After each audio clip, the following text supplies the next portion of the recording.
কয় আৰু এইটো 1601 শকত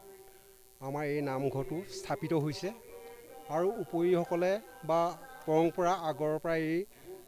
মানে লক্ষ্মীতোলা সভাটো পাতি আহিছে। ইতিমধ্যে আমিও পাতিছোঁ আৰু সেয়েহে আমাৰ ইয়াত মহিলা পুৰুষ উভয়ে ইয়াত আমি জড়িত থাকোঁ আৰু আমাৰ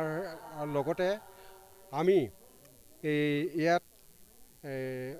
আমি আমাৰ লক্ষ্মী মাতৃক আমি আগবঢ়াবৰ কাৰণে পুৰুষ মহিলা আৰু ইতিমধ্যে আমাৰ গায়ন বায়ন আৰু লগতে আমাৰ ঢোল খোল ইত্যাদি সকলোৱে আমি লক্ষ্মীক আমি আগবঢ়াই আনো আৰু এই লক্ষ্মী আমি নদীৰ পৰা আমি আগবঢ়াই আনিব বিচাৰোঁ আৰু লগতে আমি এই কিছুমান অকুমাৰী ছোৱালী আমি চাৰিগৰাকী আমাৰ আৱশ্যক হয় আৰু অকুমাৰী ছোৱালীবিলাকে তেওঁলোকে এগৰাকীয়ে দুলনি ধৰে আৰু বাকীখিনিয়ে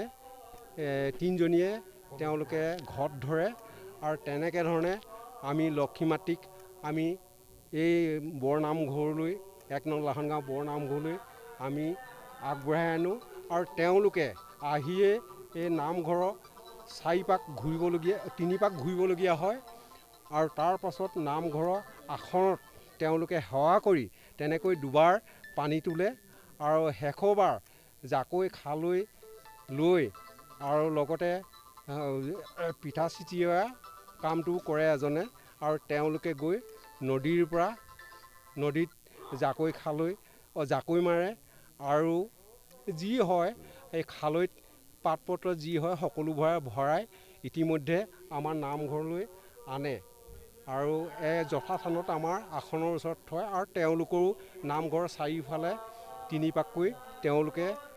ঘূৰে আৰু শেষত নামঘৰত সকলোৱে সেৱা সৎকাৰ লয় আৰু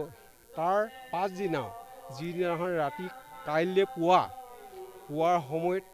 আমাৰ যিবিলাক তেওঁলোকে নদীৰ